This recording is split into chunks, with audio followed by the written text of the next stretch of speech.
guys, and welcome to this video. Today I want to find the value of this expression. We have 8 divided by 4 times 2 over 2. According to the rules of mathematics PEMDAS that is here, we have to solve this math expression in this way. First parentheses, then exponent, then multiplication and division, and then addition and subtraction.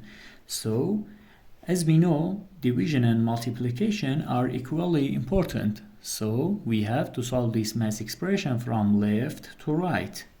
Now we have one fraction, and we have 8 divided by 4 gives us 2 times 2 over 2. Now we can simplify this expression. 2 divided by 2 gives us 1, and this 2 divided by 2 gives us 1. Now we have 1 in the numerator, and 2 times 1 gives us 2 in numerator.